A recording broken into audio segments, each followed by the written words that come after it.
What's up? So now that the new iPad Air has been released, the question of can an iPad really be a daily driver has sort of come up again. And the answer is basically the same, yes, but also really no. It's really been the same response since iPad OS came out, which was a couple years ago now. But today I want to ignore that no and talk about how I use my iPad every day for school and how nothing else could take its place.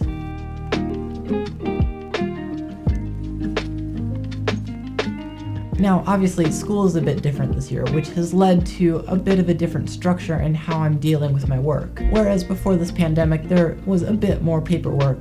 The vast majority of it can now be done on my iPad. But starting off with some context, my school separates our time into synchronous and asynchronous time, meaning the mornings are basically filled with constant Zoom calls, with group work, note-taking, a few worksheets here and there. It's basically what you would do in a class. Asynchronous time is a bit more free. We can do it anytime throughout the day. It's essentially a fancy word for homework, but it sometimes contains like a pre-recorded video or something else for us to take notes on. But starting off with my synchronous time in the mornings, there's generally a lot of notes involved. For me, lately, I've been taking advantage of this time to mess around with some different ways of taking notes. And that has taken shape in things like summarizing presentations in Pages and pure active recall in Notion. But in the end, I always find myself coming back to one of my favorite apps of all time on the iPad, which is of course GoodNotes. Now, I'm sure you've heard about GoodNotes before.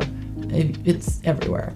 But for a person who's completely inside the Apple ecosystem, there's really nothing that can compare to it. It's absolutely ideal for schoolwork because of how straightforward it is and simple it is while still allowing you to do basically anything you could need to do. In the future, I'm definitely going to give Notability and OneNote a try, but from what I've seen of them, it seems like they're a bit overcomplicated and difficult to use in educational settings. GoodNotes also makes it really easy for me to import and export documents and worksheets, which I can't exactly say for OneNote because of its infinite pages. When it comes to actually taking notes, my note-taking method is still a work in progress, and it's a bit all over the place. But if you want to check out someone who has like some really good advice on note-taking, I would definitely suggest checking out Ali Abdal. I'll leave a link in the description. Note-taking is absolutely one of the most fun things that you can do on an iPad. Of course, unlike many of my friends,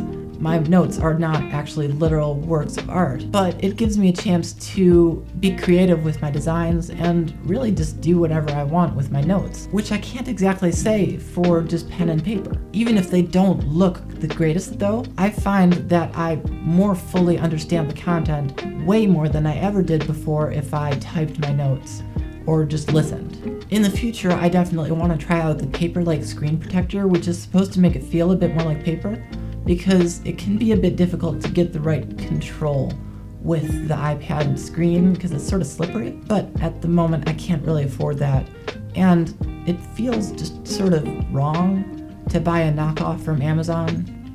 Maybe that's just me. Moving on from notes into documents. Documents are another thing that I'll commonly see on a standard day, and of course the iPad just dominates them. There wouldn't be a video if it didn't. In cases where I'm not typing like long paragraphs, I try to handwrite my stuff just to give it more of a personal feel because we can't be in physical school. Things like math assignments and French worksheets are great examples of this because it would take so much longer to actually write out a math problem, and whereas some people might try to print out the worksheet and then scan it back in, I'm able to keep it all digital and really streamline my process.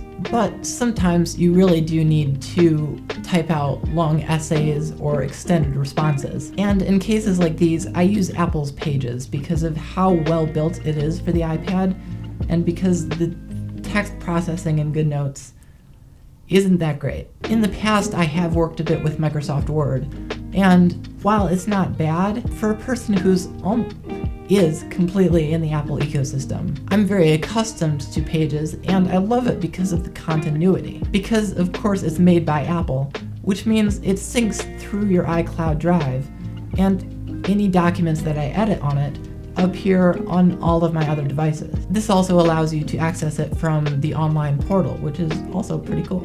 A class that has been a bit different for my workflow this year has been art class. Within this class, we do a lot of our own drawing and artwork, which brings me to one of my favorite apps, in addition to GoodNotes. That is, of course, Procreate. Procreate is one of the most in-depth apps that I've ever used on an iPad. It's a very similar experience to that of the Photoshop or Illustrator desktop applications, because it allows you to order your layers and apply effects to the individual layers. Because of these features and a lot of other features that I've not even talked about, it allows you to get some really, really complex drawings from an iPad, which is really quite cool. Honestly, I could spend an entire video talking about Procreate, but because I'm not really an artist, I'd recommend you go check out Matei Urban, who I've also linked in the description, and makes some really awesome drawings from within Procreate. And so, okay, we've finished note-taking, documents, art projects, group work. Group work is the accumulation of all evils in this world. Now, don't get me wrong, sure, I love talking with people, that's nice. But in addition to the subjection of breakout rooms, which is just why, it also means that I'm forced to use apps like Google Docs, Google Slides, and all of those Google apps, which just,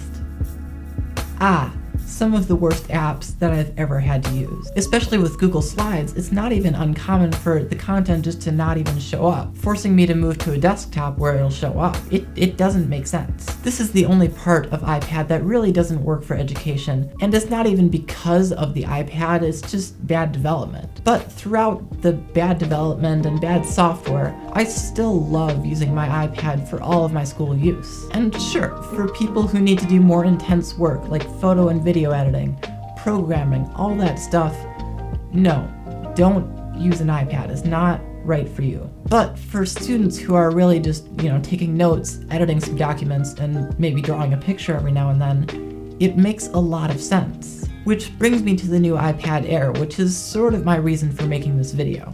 I've had this iPad for about a year now, and I love it, but my main complaint is the price. For students, especially college students who are paying with their own money, it just doesn't make much sense. Now, there is the $329 one, but that doesn't support the latest Apple Pencil. So now that the iPad Air has come out with very similar specs and second-gen Apple Pencil support at a much lower price, it seems like the perfect combination for students. And also, it comes in different colors, because why not? But that's all I have to say for now. Thank you so much for watching.